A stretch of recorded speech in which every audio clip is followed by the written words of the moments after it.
Okay. आज हम ना डिफरेंट फॉर्मेट्स के बारे में बात कर लेते हैं। फॉर एग्ज़ाम्पल जैसे मैं आपको असाइनमेंट दे रहा हूँ, तो चलो किसी ने अंडा बनाना है तो ओके। लेकिन अंडा बनाना मैंने जस्ट आपको सॉफ्टवेयर के साथ यूज़ टू करने के लिए बनाया था, ठीक है। ये बैच 2 का है।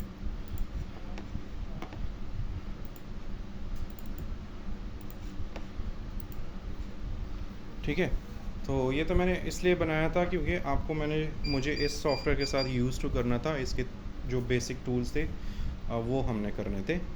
लेकिन अगर मैं आपको असाइनमेंट दूँ और आप कहें कि जी हमने अंडा नहीं बनाना, हमने कुछ और बनाना है, ठीक है, तो यू आर मोस्ट वेलकम। आप जो भी बना सकते हो बना लो, ठीक है, उसमें कोई पाबंदी नहीं है। लेकिन फॉर एग्ज़ाम्पल अगर आपसे कुछ नहीं बन पा रहा, ठीक है, तो आप ये तो कर सकते हो ना, ये सेट तो बना सकते हो, क्योंकि आपसे जो मैं असाइनमेंट लूँगा ना उसमें सेट बनाना ज़रूरी है, ठीक है।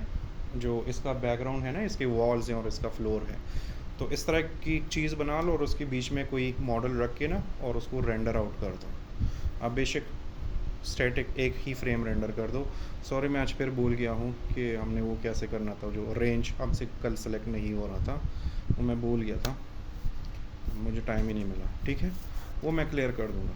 तो आप एक स्टैटिक इमेज उससे आप एक्सपोर्ट करोगे, ठीक है, कोई भी मॉडल ले लो। अब मॉडल आप कहाँ से लोगे? हज़ारों वेबसाइट्स हैं जहाँ पर आपको फ्री मॉडल्स मिल जाएंगे, ठीक है। लेकिन मॉडल्स आपको डिफरेंट फॉर्मेट्स में मिलेंगे।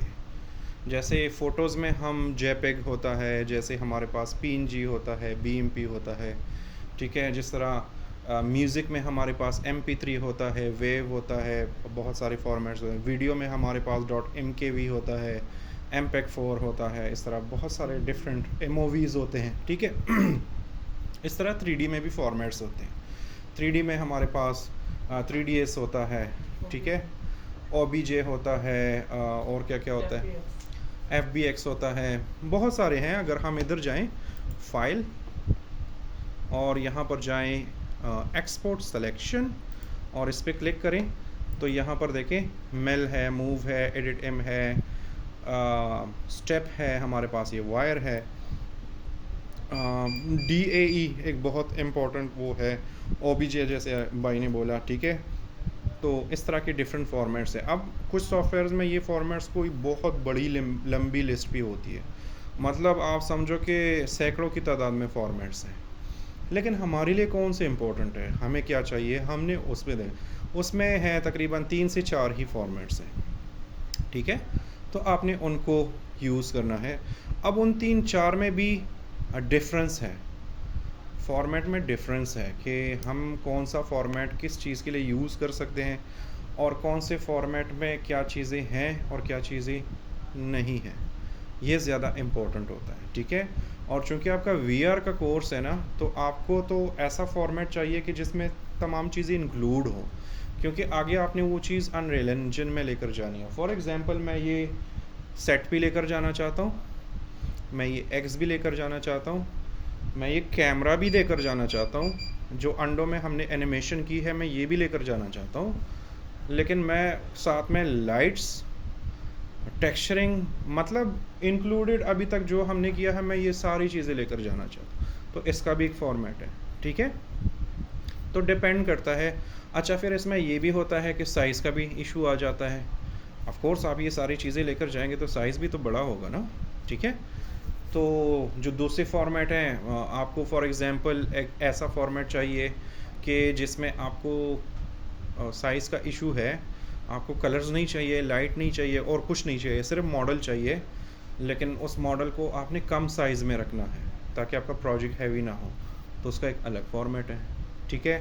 आपको यहाँ से सिर्फ एनिमेशन एक्सपोर्ट करनी है, आप चाहते हैं कि मेरा मॉडल एक्सपोर्ट हो और उसमें सिर्फ एनिमेशन हो, बाकी चीज़ें ना हो बेशक, तो उसका भी एक अलग फॉर्मेट है। तो इस तरह हमारे पास बनते बनते बहुत सारे फॉर्मेट्स बन जाते हैं, ठीक है। तो ये तो मैंने अभी माया में आपको दिखा दिया ना। हम ये भी कर सकते हैं कि अगर आप जस्ट स्टडी के लिए, वैसे तो 3-4 ही हैं, हम उस पर ज़्यादा काम करेंगे, बल्कि 3-4 भी नहीं, हम एक पे ही काम करेंगे जो हमारे लिए इम्पोर्टेंट है। और जो यूनिवर्सल है, जो सब में काम आता है।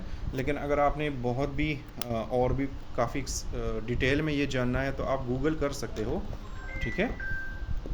यहाँ पर फॉर एग्ज़ाम्पल मैं लिख दूँ 3D फॉर्मेट्स, ठीक है, वेव फ्रंट ओबीजे। अब वेव फ्रंट ओबीजे जो फाइल है, ये पहले ज़माने में एक सॉफ्टवेयर हुआ करता था, ठीक है, लाइट वेव 3D, ठीक है। अब पता नहीं है कि नहीं है, उसके कुछ साल बाद अपडेट आई है, अच्छा, लेकिन अब वो ज़्यादातर लोग खत्म हो यूज़ गया। नहीं करते ना। हालांकि उसका जो क्या कहते हैं उसे, जो इंटरफेस था ना, वो बहुत नीट एंड क्लीन था। पूरा फुल स्क्रीन होता था, ऊपर एक छोटी सी मेन्यू होती थी और साइड पे एक मेन्यू, दैट्स इट। मैं रीड कर रहा था कि जैसे वर्ल्ड जैसी मूवी उसमें बनी है। एग्जैक्टली वो उस मतलब टाइम का, उस, अपने टाइम का किंग। हाँ, अपने टाइम का वो किंग था। लाइट वेव 3D उसका नाम होता था, फिर ख़त्म हो गया, ठीक है। अब देखो OBJ है हमारे पास, STL है, GITF है, कोलाडा एक नया फिर फॉर्मेट आ गया बाद में, ये कुछ साल पहले ही आया है। मतलब हो गए तकरीबन इसको 8-10 साल हो गए होंगे। ये बहुत इम्पोर्टेंट एक फॉर्मेट था, ठीक है। .3ds, जो भी बंदा 3D में काम करता है उसको .3ds का तो लाजमी पता होता है, ठीक है। ये भी एक फॉर्मेट है। VRML है, ये मुझे नहीं पता, ये मैं अभी पहली बार देख रहा हूँ। इसका भी मैं पहली बार देख रहा हूँ। ISO का मुझे पता है, ठीक है। इस तरह बहुत सारे हैं। अब इन्होंने वही उठाए हैं जो सबसे ज़्यादा फेमस हैं, ठीक है। जैसे इसमें है यूनिवर्सल 3D है। इन कुछ के बारे में मैं भी नहीं जानता, ऑफ कोर्स मुझे इतनी सारी चीज़ों का नहीं पता। 30 लैपटॉप है। आपने इसमें कोई काम किया अब तक? मैं आपका चेंज कर देती हूँ, बच्ची का इसमें काफ़ी सारा काम है। दूसरा,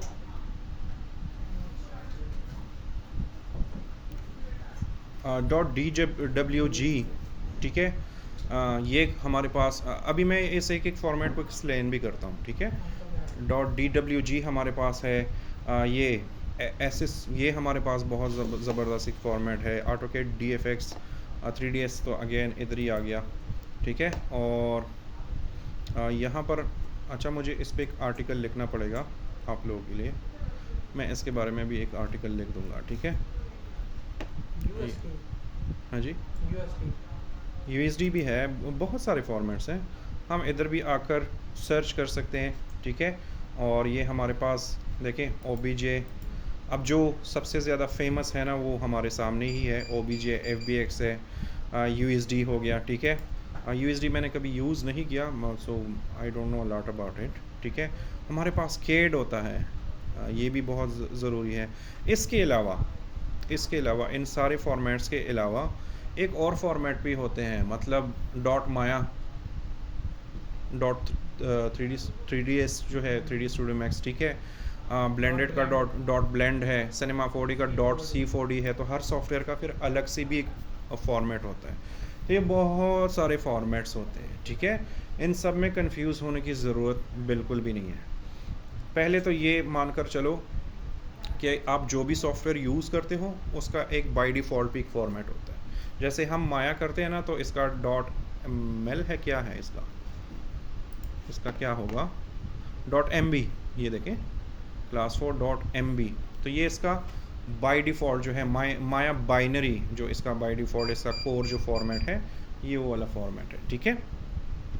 ओके जी, हम थोड़ा सा वापस अपनी पेज की तरफ आते हैं और मैं अब आपको ना बता देता हूँ जिन जिन चीज़ों के बारे में मुझे पता है। .obj का जो फॉर्मेट है, सबसे पहले अगर हम इसको देख लें, इसमें कुछ चीज़ें आपको नहीं चाहिए लेकिन एक्सप्लेन करना ज़रूरी है, ठीक है, ताकि आपके पास इंफॉर्मेशन हो। .obj में प्रॉब्लम ये होती है कि आपका जी, ये भी वो काम करेगी इसमें, ये नहीं ओके। .obj का फॉर्मेट जो होता है ना, इसमें आप मेरे ख्याल से एनिमेशन, कुछ चीज़ें मैं भूल चुका हूँ, तो अगर मुझसे कोई गलती हो आप मुझे गाइड कर लो, ठीक है। .obj में प्रॉब्लम ये होती है कि आप एनिमेशन नहीं लेकर जा सकते, मेरे ख्याल से इसमें लाइटिंग भी नहीं लेकर जा सकते, इसमें आप टेक्सचर्स भी नहीं लेकर जा सकते, ठीक है। इसमें फ़ायदा क्या है इस फॉर्मेट में? अगर बंदा सोचे कि यार ये इतनी चीज़ें तो कर ही नहीं सकता, तो फ़ायदा क्या है? ये आपका 3D मॉडल एक्सपोर्ट कर लेता है आप वो मॉडल किसी भी सॉफ्टवेयर में ओपन कर सकते हैं। इवन कुछ वेबसाइट्स भी उनको सपोर्ट करती है। अगर आपने अपने वेबसाइट पे कोई 3D मॉडल इंटरैक्टिव देना हो तो वो इसको वो करता है। इसके साथ प्रॉब्लम क्या है, एक तो अगर आपने स्मूथ सरफेस बनाया है, फॉर एग्जांपल ये अंडा ही है ना, ठीक है, ये अंडा आपने बनाया है। अब हम मॉडल्स डाउनलोड करके इंपोर्ट एक्सपोर्ट दोनों करेंगे ताकि आपका असाइनमेंट भी आप क्लियर कर पाएँ। ये अंडा अगर मैं OBJ में करता हूँ ना, तो ये देखो ये फेसेस आपको नज़र आ रहे हैं ना डिफरेंट, और ये बड़ा स्मूथ सा है, ठीक है। लेकिन जब आप इसको OBJ में कन्वर्ट करेंगे तो ये रिगिड सा हो जाएगा, कट कट सा हो जाएगा, ठीक है। इसकी क्वालिटी ऐसी नहीं रहेगी। लेकिन इसका फ़ायदा क्या होगा कि ये बड़ा हल्का होता है। OBJ आप 50 OBJ एक सीन में रख दो, आपका सिस्टम हैंग नहीं होगा, ठीक है। तो समटाइम्स ये आपके काम आ जाता है। ओके, आपको फॉर एग्जांपल ऐसा मॉडल मिलता है कि आपको चाहिए वो, उसके अलावा कोई अल्टरनेटिव नहीं है, लेकिन वो है सिर्फ OBJ में, तो फिर आप ये कर सकते हो कि उसको इंपोर्ट करो और उसकी कलरिंग और वो कर दो। स्मूथनेस आप यहाँ पर कर भी सकते हो। हम चूँकि मंडे से फिर और नई चीज़ें भी शुरू करेंगे, तो किसी मॉडल को स्मूथ करना कैसे वो करते हैं वो भी मैं आपको सिखाऊंगा। और हम जस्ट इस अंडे पे तो नहीं डिपेंड करते, हमने और भी मॉडलिंग करनी है, ठीक है। अभी मैं आपको ना VR और गेमिंग का मिक्सचर कोर्स में आगे बढ़ाऊंगा। हम गेमिंग के लिए एसेट्स बनाएंगे और उनको अनरियल इंजन में लेकर जाएंगे, ठीक है। और हम कुछ एसेट्स ऐसे बनाएंगे जिसको हम अनरियल इंजन में VR के लिए यूज़ करेंगे। आई होप कि हमें वो हेडसेट मिल जाए। मैंने वैसे अपने ऑफिस में भी बात की, हमारे पास तो हर टीम के पास अपने सेट्स पड़े हुए हैं, बल्कि मंडे को मैं VR पे ही एक प्रोजेक्ट कर रहा हूँ उधर, तो हेडसेट मेरे पास ही होगा। तो मैं चूँकि वो सरकारी चीज़ें हैं तो मैं कोशिश करूँगा कि अगर इनको वो रेंट पे भी दे सकते हैं ना, तो मैं 1-2 दिन के लिए ले आऊँ ताकि आप एक्सपीरियंस तो करो ना, ठीक है। तो OBJ में ये प्रॉब्लम है कि ये आपकी क्वालिटी डाउन कर देता है, ठीक है। फिर हमारे पास जो दूसरे फॉर्मेट्स हैं, जैसे 3ds है, .3ds, इसमें भी ऑलमोस्ट सेम ही इशू है। OBJ में एक और भी प्रॉब्लम है, ये आपका फॉर एग्जांपल आपने कोई हेड बनाया है, ये अंडा तो एक ही ऑब्जेक्ट है ना, एक ही स्फेयर से हमने बनाया। अगर ऐसा कोई मॉडल है आपके पास जिसमें डिफरेंट प्रिमिटिव्स, ये जो बॉक्स है, स्फेयर है, प्लेन है, इसको हम प्रिमिटिव्स बोलते हैं, ठीक है। तो आपने डिफरेंट प्रिमिटिव्स मिलाकर एक मॉडल बनाया, फॉर एग्जांपल कैरेक्टर हो गया, गाड़ी हो गई, ये मोबाइल हो गया, कोई भी इस तरह का मॉडल जिसमें डिफरेंट पैरामीटर्स हैं। OBJ क्या करता है कि वो उन पैरामीटर्स को अलग अलग कर देता है, छोटे छोटे पीसेस में कर देता है। तो वो भी एक प्रॉब्लम होती है, उन पीसेस को फिर आपने कंबाइन भी करना होता है, तो इसको हैंडल करना मुश्किल होता है। लेकिन इसमें फ़ायदा ये है कि बड़ा हल्का होता है, ठीक है। तो आप बहुत ज़्यादा अच्छे तरीके से यूटिलाइज़ कर सकते हैं। .3ds इसका भी सेम तो नहीं कह सकते क्योंकि इसमें क्वालिटी आपकी डाउन नहीं होती, ठीक है, क्वालिटी सेम वही रहती है। आई थिंक 3ds में भी एनिमेशन नहीं जाती, और ये अभी हम देख भी लेंगे कि हम क्या कर सकते हैं इसमें। हम एक्सपोर्ट करेंगे ना तो हमें आइडिया होगा, ठीक है। तो .3ds में भी सेम इशू है। .3ds में जो मुझे याद है, इसमें आप और चीज़ें नहीं लेकर जा सकते, जैसे कलरिंग वगैरह और ये चीज़ें, इसमें भी प्रॉब्लम होती है, ठीक है। जो फेमस है मैं वही दिखा रहा हूँ। .dwg है, ये ड्राइंग फाइल है, ड्राइंग, ठीक है। AutoCAD का नाम सुना होगा, AutoCAD का, ये इसका फॉर्मेट है। तो अगर आपने AutoCAD DXF और ये .dwg, ये एक्चुअली है ही उसका AutoCAD का CAD फाइल है, ठीक है। तो CAD फाइल में भी मोस्टली चीज़ें आपसे मिसिंग होगी, लेकिन इसमें फ़ायदा ये है कि अगर आपने AutoCAD का कोई मॉडल अपने 3D सॉफ्टवेयर में इंपोर्ट करना है तो ये वाला फॉर्मेट आप उधर से एक्सपोर्ट करेंगे और इंपोर्ट करेंगे, ठीक है। अच्छा,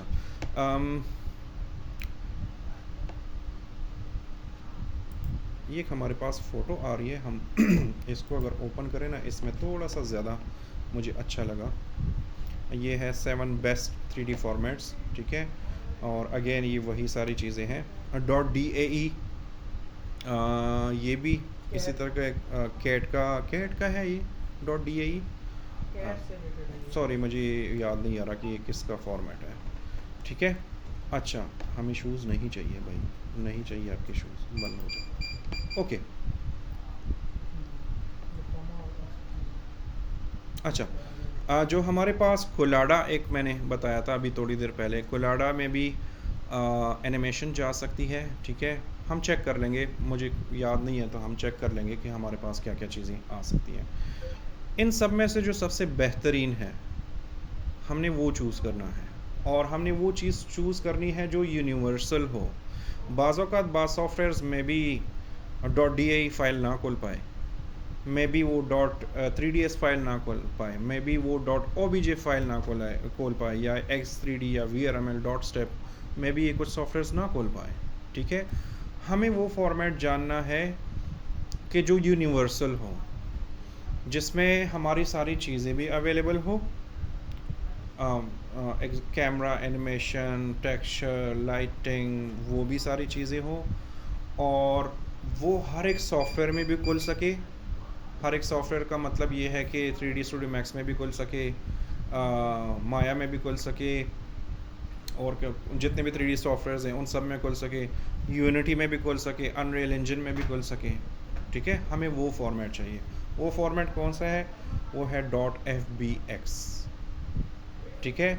अगर बाकी चीज़ें आपको याद नहीं होती तो ये वाला तो रट्टा लगा लो, .fbx द मोस्ट इम्पॉर्टेंट जो फॉर्मेट है, और यूनिवर्सल फॉर्मेट है, और ये हर जगह पर आपको बचाएगा, ठीक है।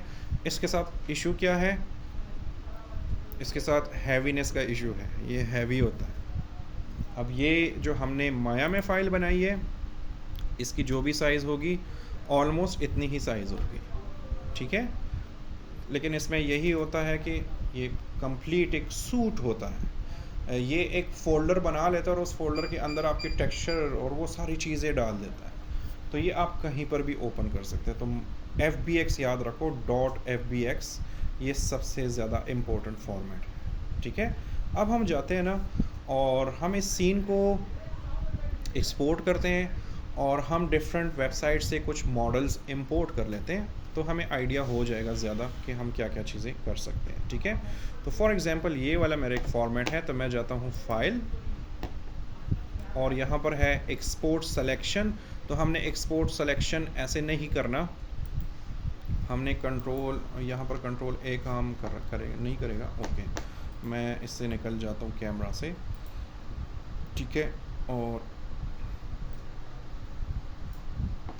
इन सबको मैंने सेलेक्ट किया, ठीक है, और फिर मैं जाता हूँ फाइल, और यहाँ पर है, अच्छा, एक्सपोर्ट सिलेक्शन भी कर सकते हो। अगर आप कुछ सेलेक्ट नहीं करते, आप कहते हो कि मैंने सारी चीज़ें एक्सपोर्ट करनी है, तो आप जाओ फाइल, और यहाँ पर है एक्सपोर्ट ऑल, ठीक है। तो एक्सपोर्ट ऑल पे डायरेक्ट क्लिक मत किया करो, क्योंकि हमें इसको कुछ चीज़ें समझानी भी हैं कि भाई ये ऐसे नहीं, ऐसे करना है, ठीक है।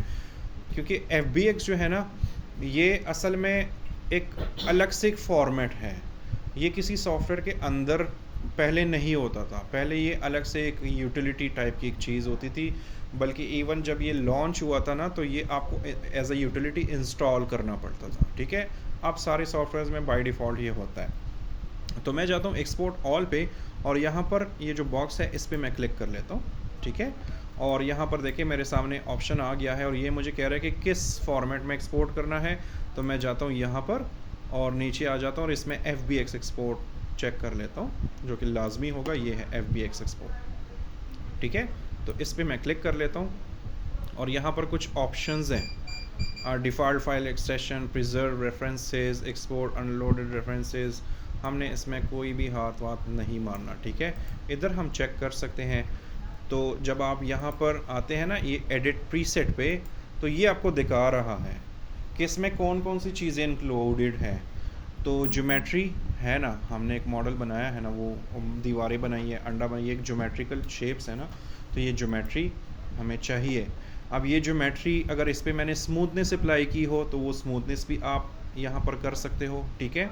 बाय डिफ़ॉल्ट ये स्मूथ मैश अप्लाई कर लेता है एक्सपोर्ट के दौरान, ठीक है। कन्वर्ट टू नल ऑब्जेक्ट, ये ऐसे होता है कि आपने ये एग्जांपल इसके साथ ज़्यादा मैच नहीं करेगा, लेकिन चलो, फॉर एग्जांपल आपने एक जंगल बनाया है, ठीक है। अब बहुत सारे दरख्त हैं और आप कहते हो कि यार ये FBX में मैं एक्सपोर्ट करूँगा तो चलो इधर तो चल रहा है लेकिन दूसरे सॉफ्टवेयर में मैं भी ना खुले, तो हम उनको नल ऑब्जेक्ट्स में कन्वर्ट, नल ऑब्जेक्ट उनका एक अलग से एक फॉर्मेट बना देता है जो आपको सॉफ्टवेयर के दौरान नज़र नहीं आएगा, लेकिन जब आप एक्सपोर्ट करोगे तो उधर नज़र आएगा। ठीक है वीरे, में इसको क्या बोलते हैं, मैं नाम भूल गया इसका, एनी हाउ। ठीक है, ट्रायंगुलेट, अब ये थोड़ा सा एडवांस लेवल की चीज़ है तो हम आगे जाएंगे तो फिर आपको ज़्यादा समझ आ जाएगी।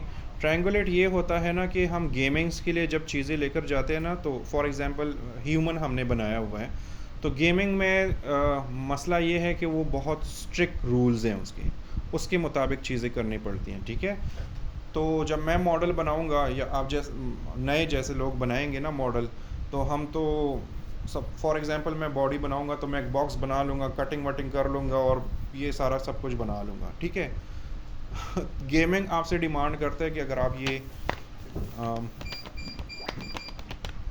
ये बाजू बना रहे हो, ये चेस्ट बना रहे हो, फेस बना रहे हो, तो इसको जो फेसेस है ना वो ऐसे प्रॉपर फेसेस आने चाहिए। ठीक है, इसकी भी फेसेस प्रॉपर ऐसे फेसेस करके वो बॉडी बनानी है। ऐसा नहीं है कि बस आप स्मूथनेस दो और आप कहें कि यार ये तो बड़ा स्मूथ मॉडल है। अनरियल इंजन में जाओगे तो वो आपको कहेगा तुसी कौन हो, मैं तो आपको जानता ही नहीं हूँ। ठीक है, ये एक प्रॉब्लम होती है, ये आगे आपको इंशाल्लाह प्रैक्टिकली में आ जाएगा तो आपको समझ आ जाएगी। तो यहाँ पर ट्रायंगुलेट क्या करता है कि ट्रायंगुलेट आपका जो एक स्क्वायर होता है ना उसको ट्रायंगल्स की शेप में बना लेता है ताकि वो मॉडल आपका प्रॉपर एक्सपोर्ट हो। तो ट्रायंगुलेट भी आप कर सकते हो। यहाँ पर है नर्व्स। ठीक है, नर्व्स में आप कन्वर्ट कर सकते हो इसको। नर्व्स असल में ये भी मॉडलिंग के डिफरेंट वो हैं तरीके हैं। जैसे हम पॉलीगन मॉडलिंग करते हैं ना, एक होता है नर्व्स मॉडलिंग। नर्व मॉडलिंग क्या होती है, जैसे फॉर एग्जांपल मैं फेस बना रहा हूँ तो फेस आप किसी स्फेयर उससे बनाएंगे ना, ठीक है, लेकिन नर्व्स में ऐसे नहीं होता। आप यहाँ लाइन ड्रॉ करेंगे, यहाँ ड्राइंग करेंगे ये, और ये बीच बीच में वो फिल करेंगे, अपने फेसेस बनाएंगे, खुद ही अपने पॉलीगन्स बनाएंगे। ठीक है, उसको हम नर्व मॉडलिंग बोलते हैं। लाइन से वो करते हैं, जैसे कोई शेल सा कोई चीज़ बनानी हो। ठीक है, तो वहाँ पर फिर हमारे पास अक्सर ये बॉक्सेस या प्रिमिटिव्स जो होते हैं ये हमारे काम नहीं आते, हमने नर्व्स मॉडलिंग ही होती है। ये मॉडलिंग की बहुत एडवांस लेवल की चीज़ें हैं, ये इंशाल्लाह आपको आगे वाले क्लासेस में क्लियर हो जाएगा। ओके, तो ये हमें बता रहा है कि इंक्लूडेड क्या क्या है। तो ज्योमेट्री हमने बड़ी डिटेल से देख ली। नेक्स्ट हमारे पास क्या है, एनिमेशन। हमने एनिमेशन डाली हुई है ना, अगर ये आप अनचेक करते हो तो एनिमेशन नहीं जाएगी, लेकिन ऑफ कोर्स हमें तो चाहिए, तो आप इसको चेक रखो। और हमें इन चीज़ों में हाथ मारने की ज़रूरत नहीं है, हमें बेक एनिमेशन नहीं करना। ठीक है, क्योंकि बेक करोगे तो बेक एनिमेशन में आप चेंजेस नहीं कर पाओगे। वो फ्रेम बाय फ्रेम जो हमने कीज़ लगाई थी कल, एक की हमने 0 पे लगाई, दूसरे हमने 100 पे लगाई, तीसरे हमने 200 पे लगाई, ये जो 1 से लेकर 100 के बीच में जितना स्पेस है ना, ये फ्रेम बाय फ्रेम उधर कीज़ लगा देता है। ठीक है, तो उससे एनिमेशन तो आपकी बिल्कुल एक्यूरेट हो जाती है, कोई मसला नहीं होता। लेकिन प्रॉब्लम ये होती है कि फिर आप उसमें चेंजेस नहीं कर पाते। अगर आप चेंजेस करेंगे तो फिर आपको भी फ्रेम बाय फ्रेम, क्योंकि एक फ्रेम पे आप उसको ऊपर करेंगे तो दूसरे फ्रेम पे वो वापस नीचे आएगा, क्योंकि ऑटोमेटिकली वो कीज़ लग जाते हैं। वो छोटे छोटे कीज़ हमने कल लगाए थे ना, तो अगर 200 हमने फ्रेम्स दिए ना तो 200 कीज़ लग जाएंगे। ठीक है, तो आप बेक कर भी सकते हो, अगर आप चाहते हो कि नहीं करना तो ना भी करो, मैं तो दूर ही रहता हूँ इससे। ठीक है, ओके। डिफॉर्म्ड मोड्स अभी हमारे पास है नहीं, तो हम इसको फ़िलहाल स्किप कर देते हैं। कर्व फिल्टर भी नहीं है, बाकी इसमें हमारे पास ज़्यादा कुछ नहीं है। ये देखो, ये इन्होंने भी एक्स्ट्रा ऑप्शंस में ये चीज़ें रखी हुई हैं, तो अभी हमें इनकी ज़रूरत नहीं है। ठीक है, तो एनिमेशन में और क्या क्या था, ओके, ज्योमेट्रिक कैशे फाइल्स, ये भी आप कैशे समझते हैं, कैशे ओके, आप लोगों ने असल में वीडियो एडिटिंग नहीं की ना। वीडियो एडिटिंग में एक चीज़ होती है कि जब आप कोई फ़ाइल रखते हैं ना और वो उस फॉर्मेट के मुताबिक ना होना, तो प्रीमियर में वो रेड शो करता है, एक रेड सी लाइन होती है। तो जब आप एंटर करते हो ना, मैं आसान अल्फाज में समझाता हूँ, कंप्यूटर किसी फ़ाइल को नहीं समझता कि ये मेरे पास क्या पड़ा है, ठीक है, तो हम उसको रेंडर कर लेते हैं, तो उसकी एक कैशे फ़ाइल बन जाती है। कंप्यूटर को उस कैशे फ़ाइल की समझ आती है, वो अपने पास वो रख लेता है।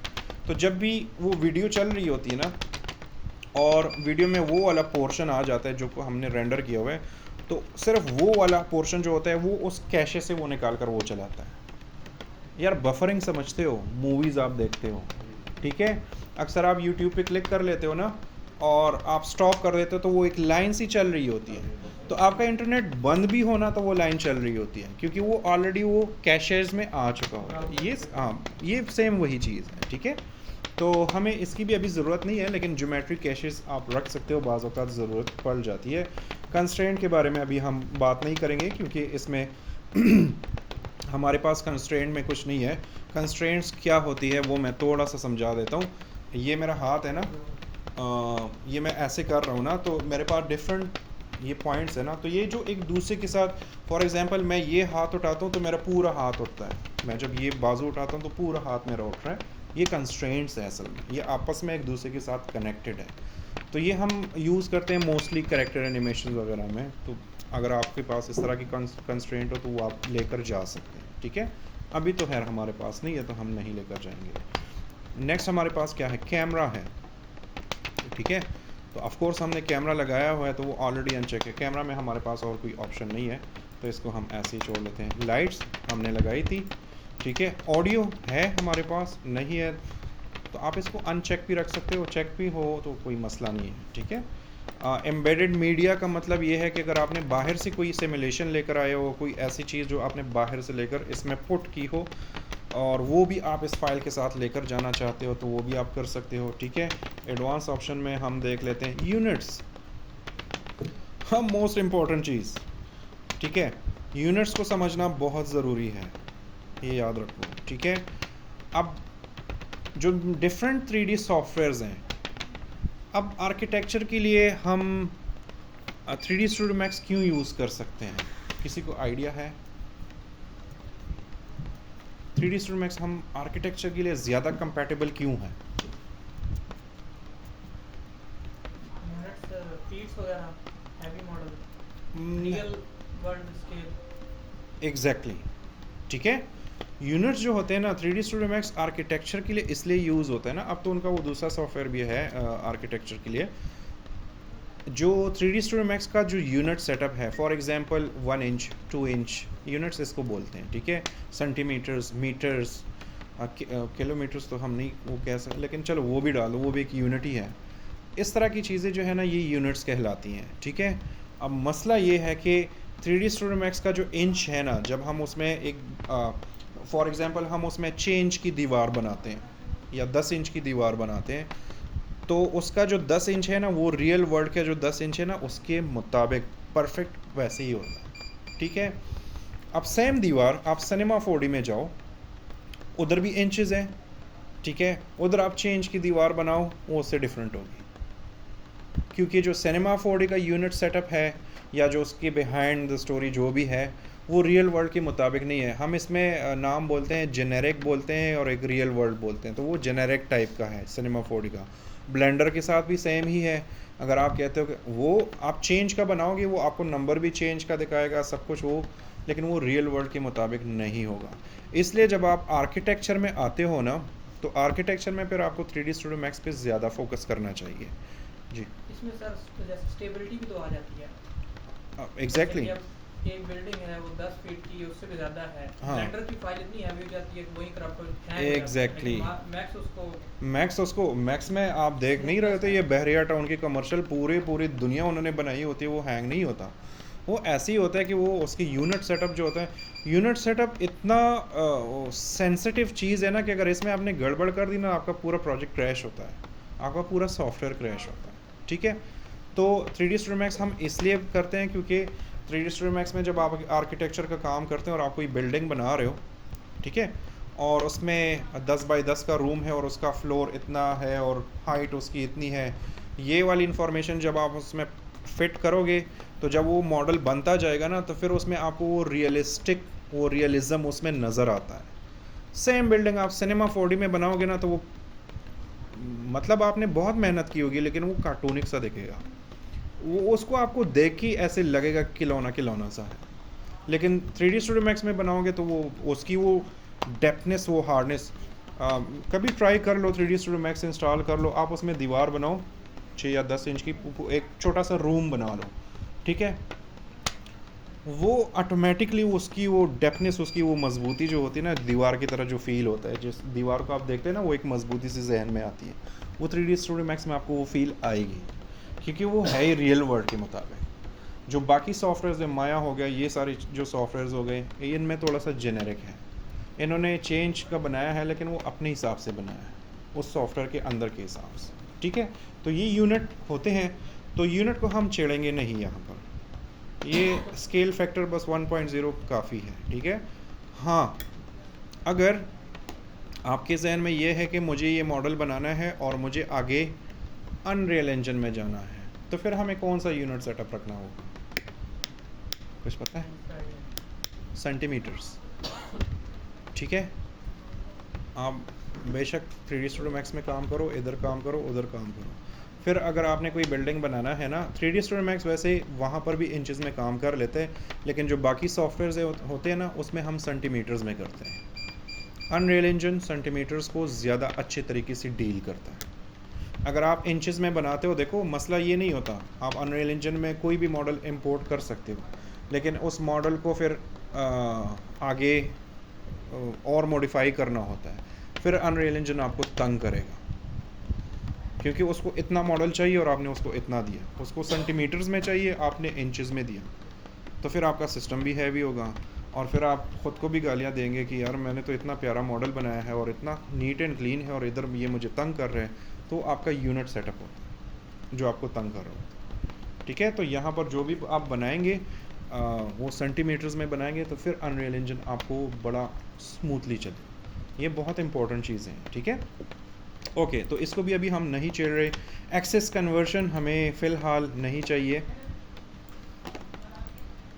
यूआई भी नहीं चाहिए। ओके, ये इम्पोर्टेंट है। अब मैंने बहुत अरसा हो गया मैंने FBX एक्सपोर्ट पे काम नहीं किया, तो मैं भूल चुका हूँ, लेकिन पहले ज़माने में जो था हमारे पास FBX का जो है 2015 वाला ये जो वर्जन है और 2012 वाला, ये हर सॉफ्टवेयर में चल जाते थे, बाकी वाले में कभी ना कभी प्रॉब्लम आ जाती थी, ठीक है। अभी इसने बाय डिफ़ॉल्ट हम कौन सा वर्जन यूज़ कर रहे हैं, 2025 माया ना, लेकिन FBX का अभी भी 2020 ही चल रहा है जो लेटेस्ट है, ठीक है। तो हम इसमें अभी छेड़छाड़ नहीं करते, हम चेक कर लेते कि हमारा काम हो रहा है कि नहीं हो रहा। ओके, यहाँ पर एक चीज़ है ASCII या बाइनरी, ठीक है, ये भी दो डिफरेंट फॉर्मेट हैं, तो हम बाइनरी और ASCII दोनों में चेक कर लेते हैं कि कौन से वाला फॉर्मेट हमारे पास काम करता है। अब बाज़ सॉफ्टवेयर ASCII मांगता है, नीड होती है, तो आपको जस्ट ये ASCII सेलेक्ट करना होता है। बाज़ जो सॉफ्टवेयर है वो ASCII और बाइनरी में कुछ करता भी नहीं है, तो आप बाइनरी भी सेलेक्ट कर सकते हैं, ठीक है। बाइनरी का मतलब ये होता है उस सॉफ्टवेयर का अपना जो बाय डिफ़ॉल्ट जो सिस्टम होता है, ठीक है। ओके, हम नीचे आते हैं, बाकी तो कुछ नहीं है। ये आपके पास इंफॉर्मेशन है, हेल्प ऑन FBX, अगर आपको चाहिए, आपको रीड करना है तो आप इस बटन पे क्लिक करें तो ऑटोडेस्क का पेज खुल जाएगा और ये आपको काफ़ी डिटेल में इंफॉर्मेशन दे देगा। एनी हाउ, हमने अच्छा, अगर आपने इसमें कोई चेंजेस की हैं, ठीक है, फॉर एग्जांपल ट्रायंगुलेट हमने एक ऑप्शन देगी, फॉर एग्जांपल हमने यूनिट्स देखा, अगर मैं इसको अनचेक करूं तो ये देखें हमारे पास सेंटीमीटर है, ठीक है। अब आपने ये नहीं करना कि आपने इंचेस में एक चीज़ बनाई है 3D में और फिर आपको कहा जाता है कि जी अनरियल इंजन में तो सेंटीमीटर है, तो फिर आप उस मॉडल को बिगाड़ के दोबारा सेंटीमीटर, ऐसा नहीं होता, ठीक है। आपने उसी मॉडल को यहाँ पर बस सेंटीमीटर कर देना है, वो ऑटोमेटिकली सेंटीमीटर में कन्वर्ट कर देगा, ठीक है, वो मेहनत दोबारा नहीं करनी पड़ती। तो अभी के लिए हम इसको ऐसे ही, क्योंकि आज हम माया में ही चेक कर रहे हैं कि हमारे पास क्या क्या फॉर्मेट्स हैं। ओके, तो ये मैंने ऑटोमेटिक सेलेक्ट किया और बाकी हम कोई ज़्यादा चेंजेस नहीं कर रहे, ठीक है, और ये सारी चीज़ें इसमें इंक्लूडेड हैं। और अगर ये प्रीसेट आप चेंज करना चाहते हैं तो वो भी कर सकते हो। अब मोशन बिल्डर भी एक सॉफ्टवेयर है, अगर उसके लिए करना चाहते हो। मीडिया एंटरटेनमेंट इनका एक सूट है जिसमें 3D स्टूडियो मैक्स, माया और एक कुछ और भी है, मड बॉक्स भी एक बहुत ज़बरदस्त सॉफ्टवेयर है, कभी मौका मिला तो उसको स्टडी करें, यूज़ ना करें क्योंकि वो बड़ा मुश्किल है, लेकिन स्टडी कर लो। मड बॉक्स में फ़ायदा क्या होता है पता है? आप अपने ह्यूमन कैरेक्टर बनाना है ना, आप सिर्फ फ्रंट बना दो, पीछे वो खुद ही जनरेट कर देगा उस ह्यूमन की बॉडी के मुताबिक। मड बॉक्स एक ज़माने पे मड बॉक्स जो था वो किंग था स्पेशल इफ़ेक्ट्स में, तो आप उसमें कर सकते हो, ठीक है। तो अगर आपने इसमें कोई चेंजेस करनी हो तो आप सेव प्रीसेट भी कर सकते हो, ठीक है। ओके, इसको मैं दोबारा वो बंद कर देता हूँ। ये एडिट प्रीसेट था। आप अगर सेव पे बटन पे क्लिक करते हैं तो जो चेंजेस आपने किए हैं वो उसमें सेव हो जाती है। ओके, और कुछ नहीं है। अब हम एक्सपोर्ट ऑल पे क्लिक कर लेते हैं और ये हमसे ऑफ कोर्स लोकेशन मांग रहा है, तो मैं जाता हूँ वीक 2 और यहाँ पर लिख देता हूँ क्या नाम दूँ इसको मैं, अंडे वाला FBX, ठीक है। और इसको मैं एक्सपोर्ट ऑल कर देता हूँ। तुम बहुत जल्दी बोर हो जाते हो क्लास में। तुम क्या हुआ, सर में दर्द है? आज तो मैंने चिली मिली भी खिला दी यार, क्या हो गया? अच्छा, टेंशन मत लो यार। ओके, मैं अब ये न्यू सीन कर लेता हूँ। मैं ये प्रोजेक्ट तो सेव कर लेता हूँ, लेकिन बाकी मैं न्यू सीन कर लेता हूँ। फॉर एग्जांपल आप समझ लो कि एक मिनट, इसमें अगर कोई और 3D सॉफ्टवेयर है इसमें कि नहीं है? ब्लेंडर करना पड़ेगा। ब्लेंडर है इसमें? नहीं है ना, जो इंस्टॉल है ना वो देख लेते हैं। 3D स्टूडियो मैक्स मेरे ख्याल से 3D स्टूडियो मैक्स हमारे पास है ना। हमने मॉडल किस चीज़ में बनाया था? माया में ना। 3D स्टूडियो मैक्स चूँकि आपकी कोर्स का हिस्सा नहीं है, लेकिन जस्ट मैं फॉर्मेट समझाने के लिए मैं ये ओपन कर लेता हूँ। मुझे वही वाला मॉडल इस वाले सॉफ्टवेयर में चाहिए, ठीक है।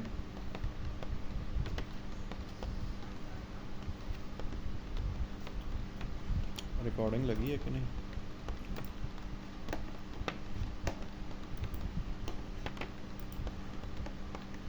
खुल जा भाई।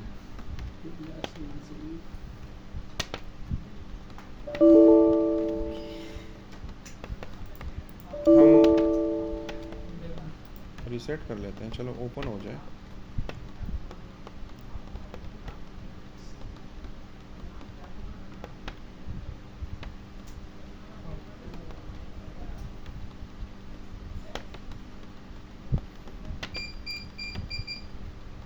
ये खुलता है ना तो मेरे पेट में दर्द हो जाता है ये लेकिन जब आप आर्किटेक्चर में जाते हैं ना, तो ये वाला सॉफ्टवेयर जो है ना, आपको जो एक्यूरेट रिजल्ट देता है, जो रियलिज्म देता है ना, वो फिर कोई और सॉफ्टवेयर नहीं दे पाता। बस इसमें ये है। इनका एक नया सॉफ्टवेयर आया है आर्किटेक्चर के लिए, कुछ साल हो गए, मुझे अभी नाम याद नहीं आ रहा। ऑटोडेस्क क्या है कुछ, रेविट। कैट के लिए स्पेशल। हाँ जी, वो कैट के, वो इन्होंने ये किया है ना कि कैट की यूज़र्स थोड़े से कम हो गए, तो इन्होंने ये, हम पश्तो में कहते हैं ना, हर तेने विक्का तवा चोला। इसका मतलब है कि गधा वही पुराना है, उसका सिर्फ ऊपर का जो स्किन है ना वो चेंज कर दिया है, ठीक है। तो रेविट के साथ और ऑटोकैड ये एक ही है। ओके, तो मैं जाता हूँ यहाँ पर फाइल, और चूँकि ये .fbx है तो ये ओपन नहीं होगा, ये इंपोर्ट करना पड़ता है, ठीक है। तो मैं जाता हूँ इम्पोर्ट, और यहाँ पर मैं जाता हूँ इम्पोर्ट या लिंक FBX। लिंक FBX और इम्पोर्ट में क्या डिफरेंस होता है? ये माया में भी सेम ही है। लिंक का मतलब ये है कि जब आप लिंक करोगे ना, और वो FBX का फॉर्मेट किसी और सॉफ्टवेयर में खुला है, तो उसमें अगर आप कोई चेंजेस करोगे और एक्सपोर्ट करोगे तो वो ऑटोमेटिकली इधर भी अपडेट होते जाएंगे। लेकिन आप लोग लिंक मत किया करो, इसमें फंसोगे, ये याद रखो, ठीक है। आप हमेशा इंपोर्ट किया करो। तो मैं इंपोर्ट पे जाता हूँ, वो इसलिए कि ना कि अभी आप लोग नए हो, जब आप एक्सपर्ट हो जाओगे ना, एक्सपर्ट तो नहीं लेकिन 6 महीने 7 महीने आप इस सॉफ्टवेयर में प्रैक्टिस कर लोगे ना, तो फिर आपको ये लिंक वगैरह की चीज़ों में प्रॉब्लम नहीं होगी। तो मैं जाता हूँ अपने USB में, जहाँ पर मैंने आपका फ़ाइल सेव किया है, ठीक है। मैं जाता हूँ, क्या ये है VR वीक 2, ये देखिए मेरे पास वो FBX पड़ा है। हम ऐसे भी चेक कर सकते हैं, साइज कितना बनेगा? वो अभी चेक करने जा रहा हूँ ना। VR वीक 2 और ये है FBX, ठीक है। और ये है 147 KB, चूँकि ये छोटा सा फाइल है ना, तो इसलिए। वैसे रियल का अगर हम देख लें तो कितना है, 246 KB, ठीक है। और ये है, बड़े सॉफ्टवेयर होते हैं ना, इनकी जो फाइल होती है वो छोटी है। हाँ जी, छोटे सॉफ्टवेयर होते हैं उनकी फाइल बड़ी होती है। वो बस ये तो जब गरीब बंदा थोड़ा सा अमीर हो जाता है ना, वो अपनी औकात भूल जाता है, तो इस तरह की ये सॉफ्टवेयर्स भी ऐसे ही करते हैं। ओके, तो ये हमारे पास एक फॉर्मेट है। अब देखो हमने उसमें क्या क्या किया था, हमने उसमें इमेज एक डाला था HDRI का, ठीक है, तो वो हमें वो इमेज चाहिए। अगर मैं माया माया का सॉफ्टवेयर ओपन करके वो प्रोजेक्ट किसी और को देता हूँ तो उसको वो इमेज, वो सारी चीज़ें चाहिए ना, ठीक है। बाकी चीज़ें तो हमने अंदर से ही यूज़ कर ली, जैसे उसका कलर और लाइटिंग और वो चीज़ें, लेकिन वो जो ऊपर का हमने इमेज यूज़ किया वो आपको कॉपी करना पड़ेगा दूसरे यूज़र को, तभी वो ओपन कर पाएगा। FBX उन सबको कंप्रेस करके एक फ़ाइल बना देता है। तो मैं इसको क्लिक कर लेता हूँ, सॉरी यहाँ पर आता हूँ 3D Studio Max में, और यहाँ पर आता हूँ और इसको ओपन कर लेता हूँ, ठीक है। ये भी अपनी मुझे कहानियाँ सुना रहा है कि भाई इसमें क्या क्या ओपन करूँ, क्या क्या बंद करूँ, देखो वही सारी चीज़ें हैं, ठीक है। इसको जस्ट मैं फ़िलहाल के लिए ओके कर लेता हूँ, ठीक है। अब क्या है, camera film get settings at the horizontal, okay no problem, इसको मैंने ओके कर दिया, ठीक है। और आई थिंक जो हमने वर्जन सेलेक्ट किया है ना, वर्जन उसमें थोड़ी सी गड़बड़ है। एनी हाउ इसको हम देख लेते हैं कि हम इसमें क्या क्या कर सकते हैं। तो हमारे पास कैमरा है, तो यहाँ पर हम जाते हैं कैमरास। अब अगर मैंने 3D Studio Max नहीं यूज़ किया होता तो मुझे ये ऑप्शन नहीं मालूम होता ना, और इसको मैं,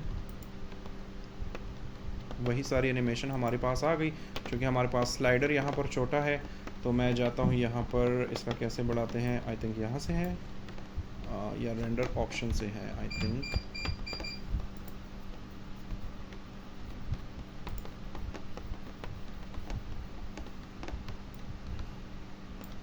इसका रेंज तो बड़ा इजी होता है, इधर ही है कहीं, तो क्या था किधर है, ऊपर स्क्रॉल करें, नीचे जाऊँ, नहीं ऊपर, हाँ ये है, ये ठीक है। अगर हम इसको 200 कर दें, ठीक है, नहीं ये बार भी तो बढ़ता है ना, ये वाला इसका यहाँ पर ही है, 1 मिनट,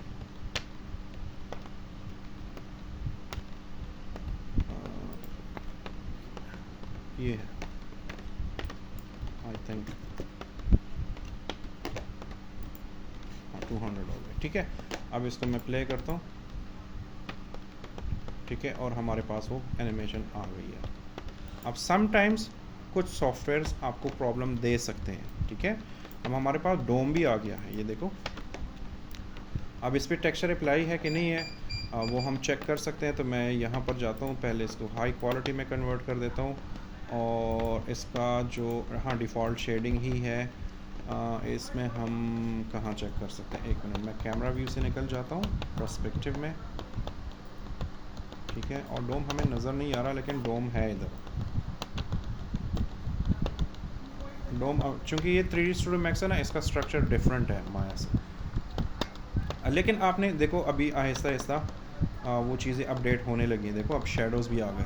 अब ये शेडोज़ कहाँ से आ रहे हैं, ये उसी डोम से ही आ रहे हैं, लाइट है, ठीक है।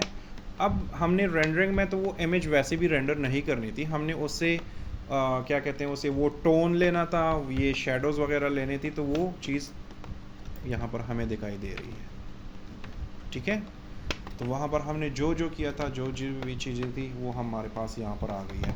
3D Studio Max में वैसे जो फॉर्मेट्स है ना वो काफ़ी ज़्यादा है, ये देखो इसमें उससे फिर ज़्यादा है माया से, ठीक है। FBX में देखो मुझे दोबारा सेटअप करने की ज़रूरत नहीं है, सारी चीज़ें मेरे पास आ गई हैं। तो रेंडर कीजिएगा, रेंडर चेक करने लगा मुझे।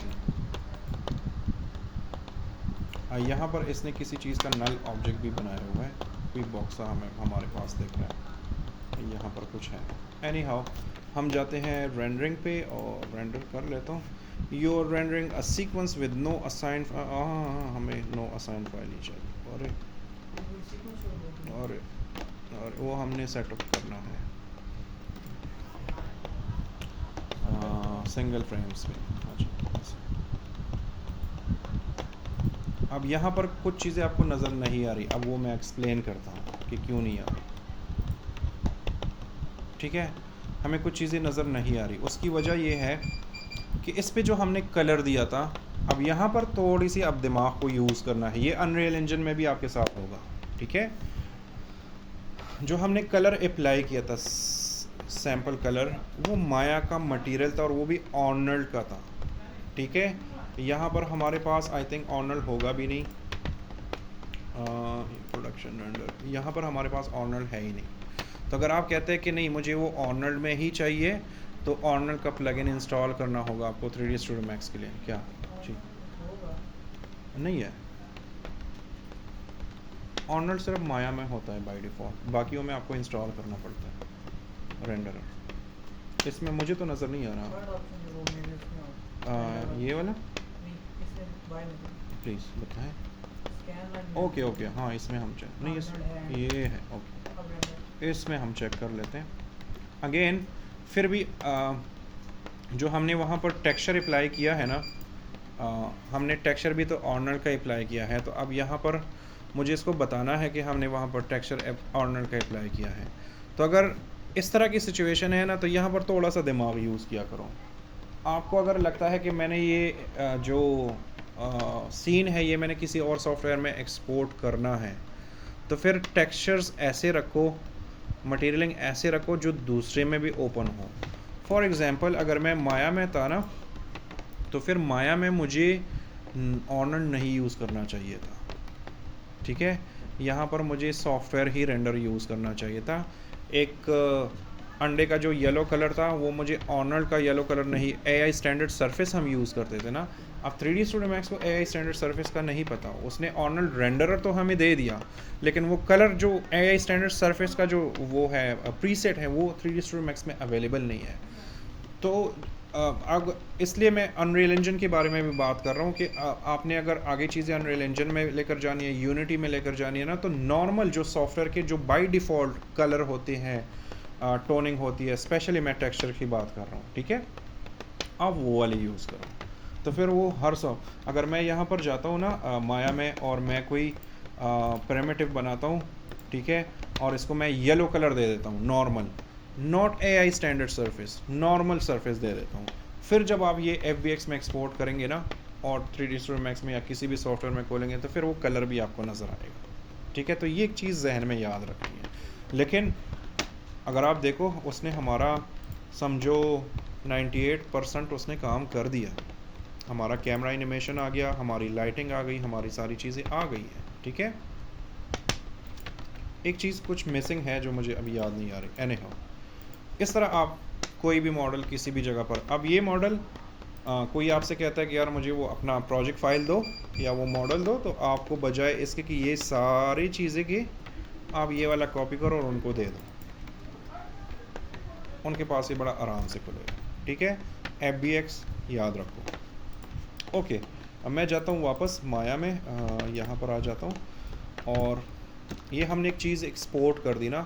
चूँकि टाइम कम है ना, तो मैं इंपोर्ट का पहले बता देता हूँ, उसके बाद जितना टाइम बचता है तो मैं उस पर वो कर देता हूँ।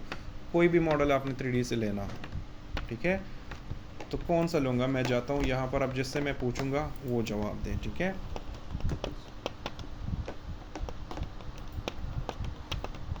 किसी ने दो चिल्ली मिली तो नहीं कही। अच्छा, हम लिखते हैं फ्री 3D मॉडल्स, ठीक है।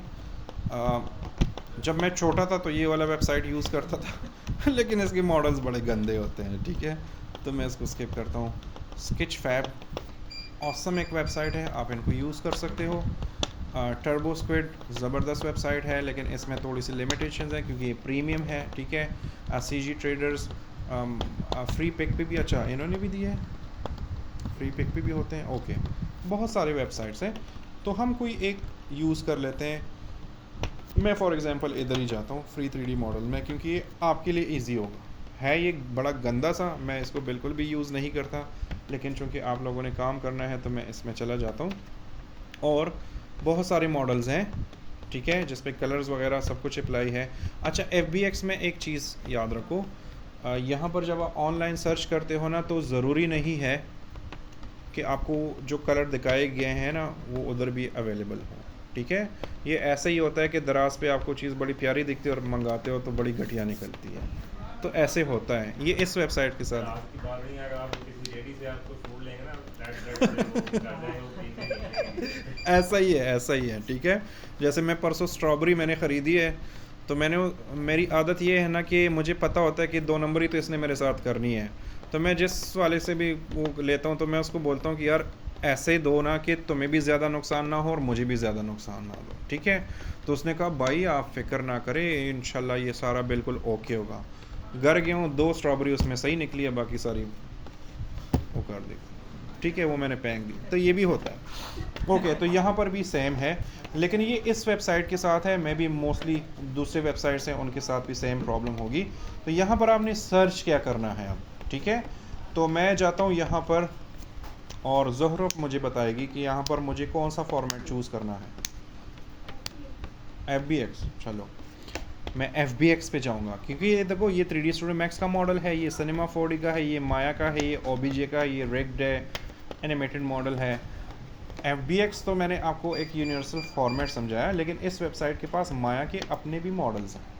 तो अगर आप इसको और आसान बनाना चाहती है ना तो आप माया पे क्लिक करो, ठीक है। हम FBX माया दोनों अब चेक करते हैं। तो मैं FBX पे जाता हूँ और यहाँ पर मैं देख लेता हूँ। यहाँ पर ना आप उसकी थोड़ी सी क्या कहते हैं उसे थोड़ी सी डिटेल पढ़ा करें कि उसमें क्या क्या फॉर्मेट्स हैं, क्या उसमें एनिमेशंस हैं, क्या उसमें लाइट्स हैं। वो लोगों ने लिखे होते कि मैंने इसमें एनिमेशन डाली है या नहीं डाली या इस तरह कुछ। अच्छा, ये पहले फ्री होते थे सारे, अब इन्होंने भी नखरे शुरू कर दिए, ठीक है। तो ये होता है, ये है वुल्फ रिग्ड का मतलब कि इसमें बोनिंग वगैरह हुई है, इसमें बोन्स भी लगे हैं।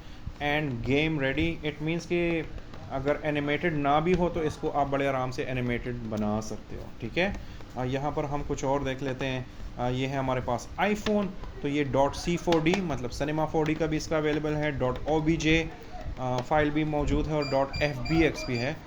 ट्राई के लिए हम ये टेस्ट कर लेते हैं, तो मैं इस पर क्लिक कर लेता हूँ, ठीक है। अब ये जो इतना शाइनी वाइनी है ना, और ये जो पीछे इन्होंने बैकग्राउंड भी लगाया है, आई डोंट थिंक सो कि हमारे पास ये इसी तरह ही होगा, ठीक है। आपने एक मेहनत करनी है, सिर्फ मॉडल डाउनलोड कर लो, कलरिंग वगैरह वो आप खुद कर लो, ठीक है। मॉडल भी ऐसा डाउनलोड कर लो कि अभी तक मैंने आपको टेक्सचर इमेजिंग टेक्सचर वो नहीं बताया अप्लाई करना, मैंने आपको एक कलर अप्लाई करना बताया है। लेकिन उस दिन जो हम दीवार पे वो क्या कहते हैं उसे इंटो वाला जो टेक्सचर अप्लाई कर रहे थे, उसमें फिर यूवी मैपिंग करनी पड़ती है, वो थोड़ा सा एडवांस लेवल की चीज़ें हैं, तो अभी तक वो मैंने आपको सिखाया नहीं है, ठीक है। तो आप वो मॉडल लो कि जिसमें इस तरह की चीज़ें ना हो। अब ये मॉडल बना है, लेकिन इसके ऊपर जो ये फ़ोटो है जिसमें आपको ऐप वगैरह नज़र है, ये इन्होंने एज अ इमेज उठा के इसके ऊपर छापा है, तो आप वो मॉडल ना लो, ठीक है। आप इस तरह का मॉडल भी ले सकते हो, देखो ऐसे मॉडल ले लो, ठीक है। तो मैं जाता हूँ यहाँ पर डाउनलोड पे क्लिक कर लेता हूँ और यहाँ पर क्लिक कर लेता हूँ। सॉरी आप लोगों का मैंने उधर टाइम ज़्यादा वेस्ट कर दिया, वो असल में उनको इन्फॉर्मेशन चाहिए थी। ये मेरे पास मॉडल आ गया है। ये एक कंप्रेस फाइल में है, तो मैं इसको क्या कर लेता हूँ कि एक फ़ोल्डर में डाल देता हूँ।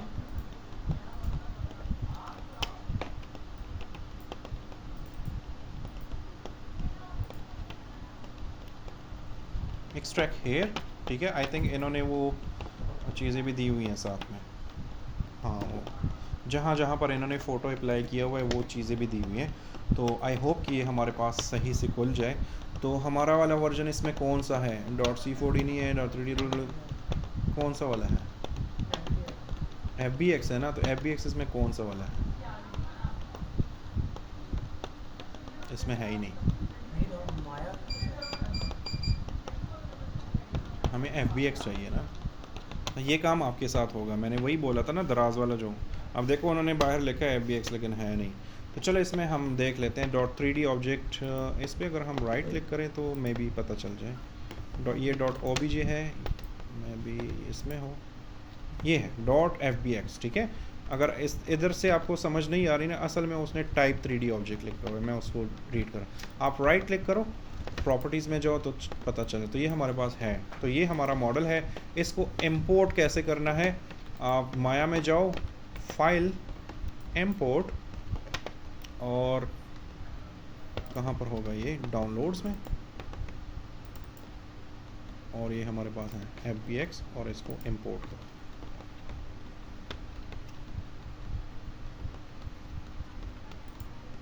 चल भाई ऐसे भी होता है, ये आ गया, ठीक है।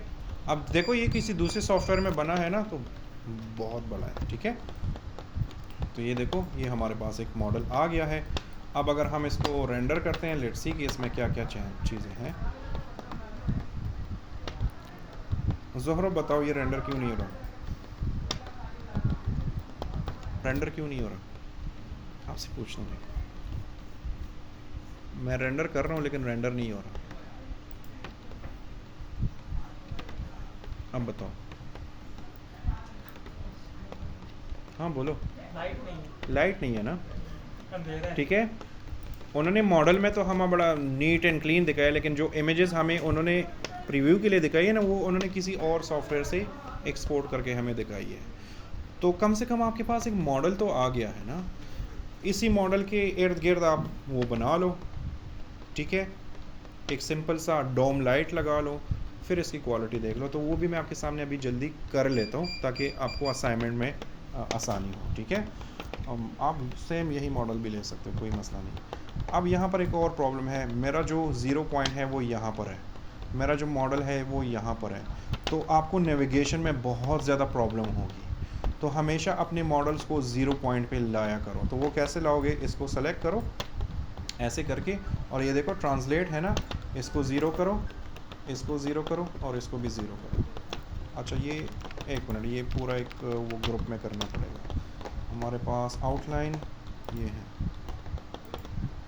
इसको क्लिक करो, 0 0 0, ठीक है। ये बिल्कुल उस एक्यूरेट जगह पे आ गया है। अब जब आप इसके सामने कैमरा लगाएंगे, कुछ लगाएंगे ना, तो आपको एनिमेशन में प्रॉब्लम नहीं होगी, ठीक है। तो ये मेरे पास आ गया है और मैंने सिंपल सा क्या करना है, सेट ही बनाना है।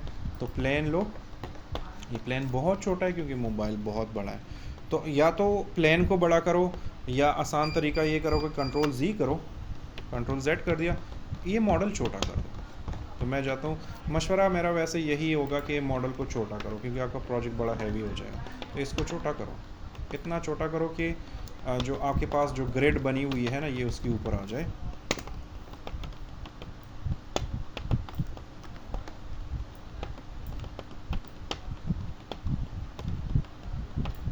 जितना हमने अंडा बनाया था ना उस हिसाब से।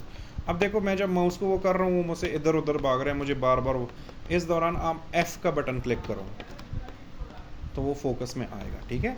अब देखो आपके पास नेविगेशन बड़ी प्यारी सी बन रही है। तो अब अगर आपने मज़ीद छोटा करना है तो कर सकते हो, वैसे इतना काफ़ी था, लेकिन चलो मैंने मज़ीद छोटा कर दिया। FBX पे हमने आगे, मतलब हमारा आप समझो कि 90% कोर्स इंपोर्टिंग एक्सपोर्टिंग में FBX ही यूज़ होगा, तो इसलिए मैंने इस पर प्रैक्टिकली आपको समझा दिया। तो अब मैं एक प्लेन बनाता हूँ और इस प्लेन को मैं बड़ा कर देता हूँ ऐसे। बाकी तो आप लोगों को पता भी है कि हमने क्या क्या किया था। तो मैं जाता हूँ यहाँ पर, यार एक तो ये जो हमारे साथ ये जो दूसरी क्लास चल रही होती है ना, ये लोग पता नहीं क्या कर आते हैं, इनमें एनर्जी बड़ी होती है। हाँ जो इसका ना कोई ऐसा सिस्टम है कि मतलब एक दफ़ा हम सेट बना के इसमें रख लें, तो जब हमें चाहिए हो तो सिंगल क्लिक पे वो आ जाए सामने। इसकी अपनी एक कस्टम लाइब्रेरी बनती है।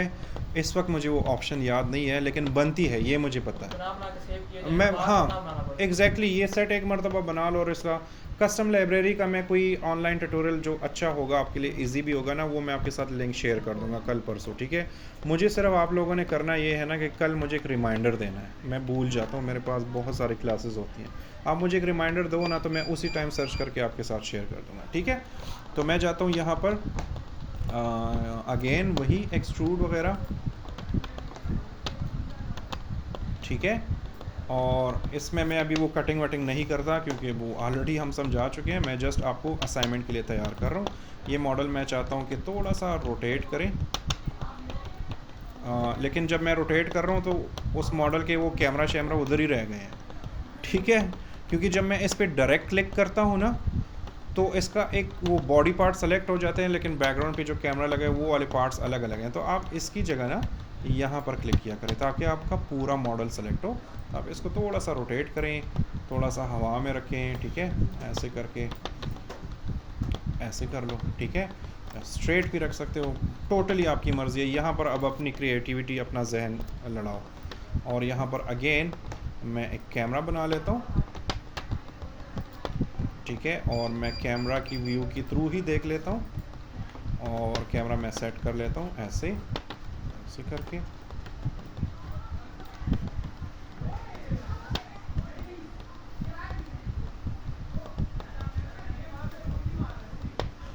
जाओ यार इनको समझाओ, हम लोग का भी क्लास है। अच्छा, कैमरे के बारे में उस दिन मैंने थोड़ी ज़्यादा इन्फॉर्मेशन नहीं दी थी, और ये लास्ट सेटअप है, ठीक है। फॉर एग्ज़ाम्पल आपको ज़्यादा वो डायनेमिक दिखाना हो ना, तो यहाँ पर ये कुछ चीज़ें हैं, ये फोकल लेंथ आप इसको छेड़ सकते हो, ठीक है। वाइड एंगल समझते हो, वाइड एंगल ये वही चीज़ है, ठीक है। तो 35 36 भी कर सकते हो, 40 भी कर सकते हो, डिपेंड करता है 40। सर ये असाइनमेंट में हम इस तरह का बनाना ही है जिस तरह आपने वो डाटा टाइप इस तरह का बॉक्स वगैरह को अच्छी वो कहते हैं जुलेखा एक लड़की थी, और वो बड़ी अच्छी लड़की थी, और फिर उसकी कहानी सुनाओ, फिर वो जुलेखा मर गई, और भाई कह रहे हैं जुलेखा कौन थी। आपने मेरी बात नहीं समझी, यानी कि जी। हम बाहर से इंपोर्ट करके इस तरह एग्जैक्टली क्योंकि अभी आप लोग उस लेवल पे नहीं हो कि आप इस तरह का एक मॉडल बना लो, ठीक है। तो असाइनमेंट कंप्लीट करने के लिए, चूंकि ये इंपोर्टिंग एक्सपोर्टिंग ये फॉर्मेट ये भी आपके कोर्स का हिस्सा है, और जो बहुत इंपॉर्टेंट चीज़ है, तो अभी आप इस पर प्रैक्टिस करो कि आपने एक मॉडल को कैसे इंपोर्ट करना है, यहाँ पर कैसे सेटअप। अब देखो इसमें क्या क्या चीज़ें रहती हैं। इसमें आपने एक डोम लाइट बनाना है, कैमरा वैमरा जो कि हम ऑलरेडी कर चुके हैं, ठीक है। जस्ट आपने मेहनत ये करनी है कि ये जो मोबाइल है इसके मुख्तलिफ हिस्सों को सिंपल एक कलर दे दो, AI स्टैंडर्ड सरफेस। जैसे इसका ये वाला हिस्सा मेटल का है तो मेटल कलर दे दो, ठीक है। जैसे ये वाला स्क्रीन जो है ये ब्लैक ही रखो, लेकिन थोड़ा सा शाइनी ब्लैक रखो, तो अगर आप ब्लैक मेटल बनाएंगे तो ये शाइनी हो जाएगा, शीशे की तरह दिखेगा, ठीक है। अगर आपने इसका कोई और एंगल दिखाना हो तो उसको उसके मुताबिक कलर दे दो। जस्ट आपने कलरिंग करनी है, मॉडल इंपोर्ट करना है, सेट बनाना है, कलरिंग करनी है, दैट्स इट, ठीक है। और वो चकाचक उसको पॉलिश करके एक इमेज एक्सपोर्ट कर दो, मुझे एज असाइनमेंट सबमिट कर दो, ठीक है। सिर्फ एक चीज़ याद रखो कि सेटिंग में आकर यहाँ पर जो आपका ये तो आपने लाजमी कैमरा ही सेलेक्ट करना है, और ये उस दिन हमने HD और SD और इन चीज़ों पे काफ़ी बातें की थी। तो यहाँ से ना आपने कौन सा प्रीसेट सेलेक्ट करना है, HD 1080, ताकि आपका इमेज जो है ना वो प्रॉपर मज़ेदार दिखे, ठीक है। अच्छा एक चीज़ और, अपने इमेजेस को बैलेंस्ड तरीके से एक्सपोर्ट करो। फॉर एग्ज़ाम्पल अगर मैं इसको एक्सपोर्ट करूँगा ना, इस वाले फाइल को, तो जब मैं इसको इतना जूम आउट कर लेता हूँ, तो जब मैं एक्सपोर्ट कर लूँगा तो ये सेट तो एक्सपोर्ट होगा ही, ये इमेज भी एक्सपोर्ट होगा, लेकिन ये एक्स्ट्रा एरिया भी मुझे नज़र आएगा, ठीक है। तो मुझे ये एक्स्ट्रा एरिया नहीं चाहिए। तो आप इसके साथ क्या कर सकते हो कि आप कैमरा को थोड़ा सा जूम इन कर लो, ठीक है। अब अगर आप जूम इन कर लेते हो तो देखो नीचे भी कवर हो गया, ऊपर भी कवर हो गया, ठीक है। और अगर ये मोबाइल थोड़ा सा ऊपर है तो मैं इसको नीचे, अपना ऑब्जेक्ट हमेशा सेंटर में ही रखने की कोशिश करो, तो फिर आपका इमेज जो है वो बैलेंस्ड होता है। क्योंकि हमने इसके ऊपर जो HDRI जो चीज़ें लगाई वो हमें नहीं चाहिए। समझ गए हो? इसमें कोई क्वेश्चन है तो प्लीज़ पूछ लो। हम आगे वाले क्लासेस में .3ds और उनको भी थोड़ा सा इंपोर्ट एक्सपोर्ट करेंगे, तो फिर आपको आइडिया हो जाएगा। कोई क्वेश्चन है? इजी चीज़ है, ठीक है। अब आपको कोई कहता है कि हमें 3D सीन बना कर दो, कोई भी 3D सीन बना कर दो, तो आप ये काम कर सकते हो। किसी को अपना पोर्टफोलियो बनाना है ना ऑनलाइन, ठीक है। मैं आपको एक और बात बताता हूँ, आप इस तरह के डिफरेंट चीज़ों के एक रेंडर्स बना लो, कोई भी मॉडल ये वो, उस पर लिख दो मेड बाय मी या वो जो भी है। आपको अगर काम मिलता है और आप कहते हैं कि यार काम तो मिल गया, मेरी प्रेजेंटेशन तो बड़ी अच्छी थी लेकिन काम मिल गया, मैं करूँगा कैसे, तो मैं हूँ ना, मैं हेल्प कर दूँगा। मैं पैसे नहीं चार्ज करता, ठीक है, वो परसेंटेज वाला काम नहीं करता मैं, वो आपके ही पैसे होंगे, मुझसे हेल्प ले लो। समोसे खिला देंगे आप। हाँ मुझे समोसा खिला दो बस, ठीक है, लेकिन वो समोसा फिर चिकन वाला होना चाहिए, वो तक्के वाला होना चाहिए, आलू वाला समोसा मैं वैसे भी नहीं खाता, ठीक है। पैसे कमाओ, मैं आपके साथ हूँ।